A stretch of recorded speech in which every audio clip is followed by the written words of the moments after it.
My name is Devin, and welcome to Project Resurrection. And today we're going to be talking about why your pull start push mower, weed eater, backpack blower, you name it, won't crank, or if it does crank, why it won't stay running. Hopefully after this you'll be able to troubleshoot your own issues with your own small engines, be able to fix those problems, or determine if it would just be worth your time to go purchase a new tool. Let's get into it, okay? So what we have in front of us here are three different small engines that all have pull starts on them. That's a common theme, all right? This is very important because some of the things here will relay over to electric start vehicles, like this four-wheeler right here that uses a starter. But those have more complicated issues and sometimes more simple issues depending on the problem that you're having, that don't necessarily relate to these guys, all right? And that's very important to understand. So all that being said, all engines have three things in common. They need fuel to run, they need fire to run, and they need air. Now, here's the thing. If either of those three things either get restricted or in some cases overdone, then it can cause problems for your engine and ultimately make it to where your tool stops running for you. That's why you are watching this video, because you can't figure out why it's cranking.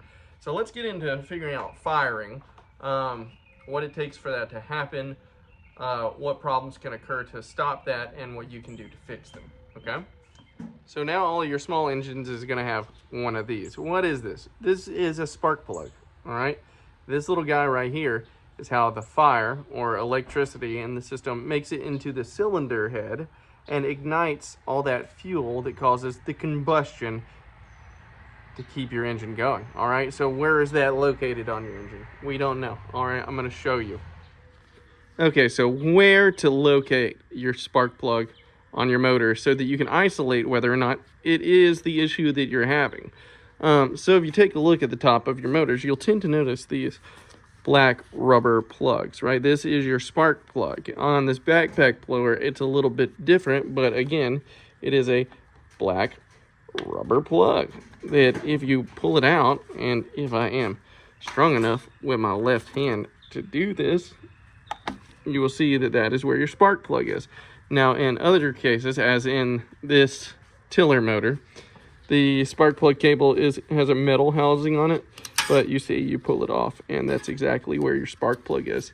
Now, why is this important for you? We'll take a look. See, the spark plug is very important, okay? This little gap right here is where the electric current is carried to the inside of your engine cylinder. It runs from the spark plug cable all the way, well, it comes from the spark plug cable, which is connected all the way back to, believe it or not, the pull cable. And we'll talk about why that's important in just a second. But that gap right there is what's important, okay? So the electric current travels down through the top of the spark plug, through the porcelain, and in between that little gap, it's like on a trampoline. When you touch it and you get static electricity, you can see the little lightning strike. That is what is responsible for igniting the gasoline, okay? That's what's responsible for igniting your fuel. Now, these things can go bad, they can foul, and one of two things is gonna happen. You either throw this bad boy out, or because it won't take a spark no matter what you do, or you can take a bit of, let's see, you can take a bit of sandpaper and run it up under there and clean the carbon off, all right? And carbon will build up on there for several reasons, but that has more to do with either burning oil or super rich fuel, which can be a carburation issue, but really has to deal with, you know, maybe the breather, maybe the carburetor, but we'll get there. So, well, then you ask, Devin, how do I test and figure out after cleaning my spark plug if it's good? Well, very simple. You've removed it from the cylinder head using the proper socket, I assume. Always remember to turn counterclockwise when removing, as to not strip that out, because having to retap that can be a pain in the butt. But you take your removed spark plug, you take the spark plug cap like so, and then you plug them into each other, all right? And then what you're going to do is make a connection to a metal surface on here, leave it to where you can see it, and then you're going to pull your cable, and you should, in theory, see a spark there. Let's see if we can get that on video.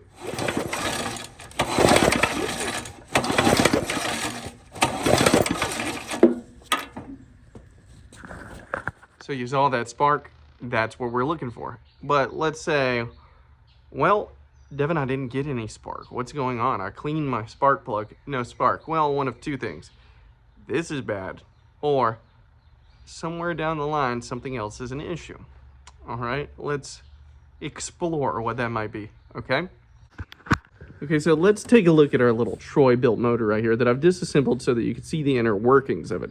All right, but look at, so for reference, this is my little Ryobi weed eater, but the mechanism is the same. You pull this cable, it rotates a wheel inside of this, inside of it that has teeth that catches the holes inside of this, what's called a starter cup, okay? The starter cup spins, right, rotates, and then this magnet right here passes by this coil pack, and it generates an electric current.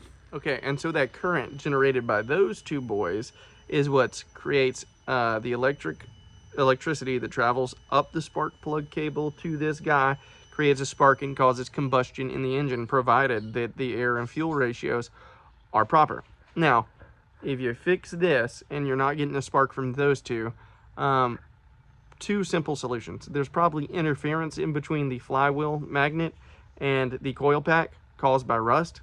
Sand that gap down in between both of them on the underside surface of the coil pack that presses nearly up against the flywheel, like in this gap right here, and then the magnet on the flywheel itself. All right, if that doesn't work, then okay, Devin, I did it all. Well, then at that point, maybe the simplest answer is the correct one.